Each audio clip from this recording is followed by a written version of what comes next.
آج کل جو ہے اس مہنگائی کی وجہ سے وہ تھوڑی سی کم ہو گئی، اس لیے کہ فوٹو اسٹیٹ بھی کرنا پڑتا ہے، ڈرافٹنگ کے لیے الگ سے پیسے دینے ہوتے ہیں، کورٹ فیس، اسٹامپ پیپر جو فائلنگ کے ہے اس کو بھی ہم نے اپنے فیس میں ایڈجسٹ کرنا ہوتا ہے۔ تو ڈیفینیٹلی جس طرح باقی طبقہ مہنگائی کی وجہ سے متاثر ہوئے تو وکلاء کمیونٹی بھی اس سے کافی حد تک متاثر ہوئی ہے۔ مہنگائی کا اثر زندگی کے ہر طبقے پہ جو ہے نا وہ پڑا ہے، اور یقیناً وکلاء بھی اس معاشرے کا ایک حصہ ہے۔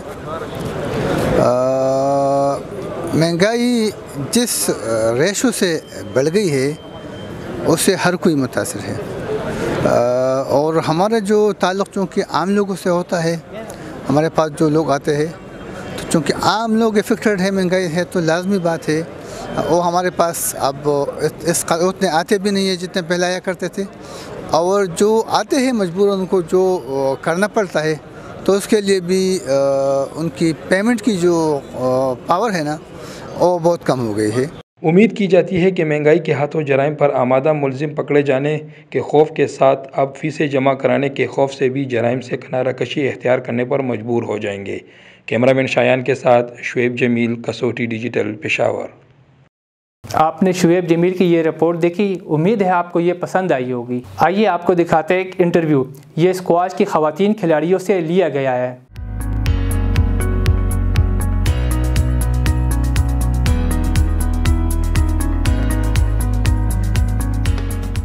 السلام علیکم، میں ہوں امجد عزیز ملک اور آپ دیکھ رہے ہیں کسوٹی ڈیجیٹل۔ آج ہمارے اسٹوڈیوز میں 2 خواتین کھلاڑی موجود ہیں۔ خواتین تو میں نہیں کہوں گا، بچیاں ہیں، اور اگر یہ کہا جائے کہ کم عمر خواتین ہیں تو شاید بات درست ہو، اور ان کا تعلق کھیل کے میدان سے، کھیل ہے اسکواش کا، اور اسکواش میں پاکستان نے بڑی عظیم کامیابیاں حاصل کی ہیں، ماضی میں کئی خواتین نے بھی کامیابیاں حاصل کی، لیکن جو کم عمر بچیاں ہیں وہ اب اس کوشش میں ہیں کہ پاکستان کے لیے عزت و وقار کمائیں اور بین الاقوامی سطح پر پاکستان کا سبز حلالی پرچم بلند ہو۔ باقی جو پرچمز ہوتے ہیں ان سے ہمارے اسٹوڈیوز میں آج موجود ہیں 2 بہنیں، زرلش صفدر۔ بہت شکریہ زرلش، آپ تشریف لائیں۔ زرلش کا مطلب کیا ہے اس کے بارے میں تو میں آپ سے بعد میں پوچھوں گا۔ ان کے ساتھ ان کی چھوٹی بہن تشریف رکھتی ہیں، سنزل۔ یہ بھی بڑا مشکل نام ہے اور ہم پوچھیں گے کہ سنزل کا کیا مطلب ہے۔ آپ دونوں کا بہت شکریہ کہ آپ تشریف لائیں۔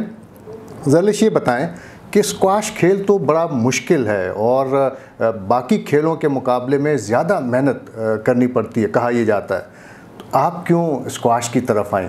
اور خاص طور پہ خواتین کے لیے بڑا مشکل کھیل ہے۔ پہلے تو السلام علیکم، بہت بہت شکریہ ہمیں بلانے کا۔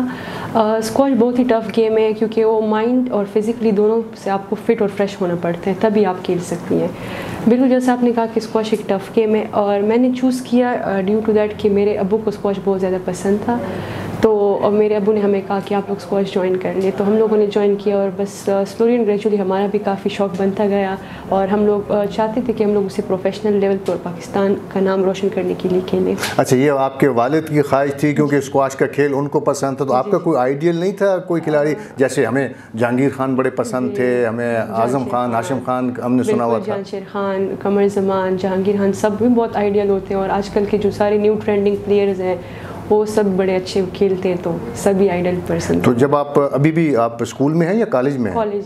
تو جب اسکول میں تھی تب آپ نے شروع کیا یا ابھی؟ اسکول نہیں، کالج کی سٹارٹنگ میں۔ تو کیسا لگا آپ کو پہلی مرتبہ اپنے اسکواش ریکٹ ہاتھ میں تھاما، اسکواش کورٹ میں داخل ہوئیں تو پہلی دفعہ وہ بتائیے ہمارے سماج سننے۔ کچھ زیادہ ہی عجیب فیلنگز ہوتی ہے پہلی دفعہ کھیلنا، کیونکہ بہت ہی مشکل لگ رہا تھا سب کچھ، کہ پتہ نہیں کیسے ہوگا، ہم کیسے کھیلیں گے، تو کافی ڈفرینٹ فیل ہوتا ہے، اور اچھا بھی بہت اچھا لگ رہا تھا کیونکہ، اور جب جیسے ہی ہم لوگوں نے کھیلنا شروع کیا بھی آہستہ آہستہ سب کچھ ایڈجسٹ ہو گئے، ہر چیز کا پتہ لگ گیا کہ یہ کیسے کھیلتے ہیں کیسے کھیلنے، تو ابھی کافی مزہ آتا ہے کھیلنے میں، بور نہیں ہوتے، بہت مزہ آتا ہے۔ اچھا زرلش، پہلے ماضی میں جب قمر زمان اسکواش کھیلا کرتے تھے، جہانگیر کھیلا کرتے تھے، ان دنوں میں پاکستان ایئر فورس کا ایک مین اسکواش کورٹ ہوا کرتا تھا، 2 سال میں سائڈ کورٹس تھے، اور اب تو بہت زیادہ اسکواش کورٹس ہو گئے ہیں، تو کیا خواتین کی بھی دلچسپی میں اضافہ ہوا ہے؟ خواتین بھی کھیل رہی ہیں کہ نہیں؟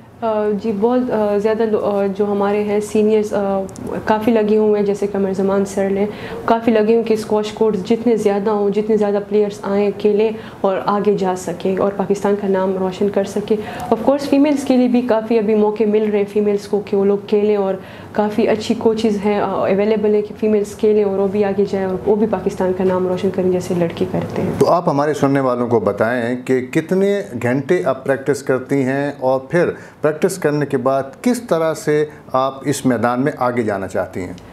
پریکٹس ہم لوگ کرتے ہیں 2 گھنٹے اور 2.5 اور ہم لوگ پریکٹس کرتے ہیں کیونکہ اگر آپ پروفیشنلی لیول پہ کھیلنا چاہتے ہیں تو آپ کو زیادہ سے زیادہ ٹریننگ کرنی پڑتی ہے. اور اس کے بعد ہوتے ہیں ہمارے ہفتے میں فزیکل سیشنز بھی ہوتے ہیں. فزیکل اس میں کچھ دن ہم لوگ گراؤنڈ جاتے ہیں جس میں ہم لوگ مطلب فزیکل جیسے ہمارے لانگ رننگ جاگنگ اور باقی جو ایکسرسائز ہوتی ہے انڈورینس وغیرہ کی وہ ہم لوگ سب کچھ کرتے ہیں. اس کے بعد کچھ دن ہوتے ہیں ہمارے جم میں جانے کے لیے وہ پاور اور یہ سب کرنے کے لیے. تو ہمارے کچھ دن ڈیوائڈ ہوئے ہوتے ہیں ہمارے دن کے. ہمیں اس دن گراؤنڈ جانا پڑتا ہے اس دن ہمیں جانا پڑتا ہے جم. تو وہ اسکواش کے بعد ٹریننگ کے بعد ہم لوگ جاتے ہیں تو وہ بھی کنٹینیو کرتے ہیں. اچھا میں دیکھ رہا ہوں ہمارے سامنے بالکل آپ کے ایوارڈ بھی پڑے ہوئے ہیں جو آپ نے مختلف مقابلوں میں جیتے. یہ بتائیے کہ کتنے مقابلوں میں آپ نے اب تک حصہ لیا ہے؟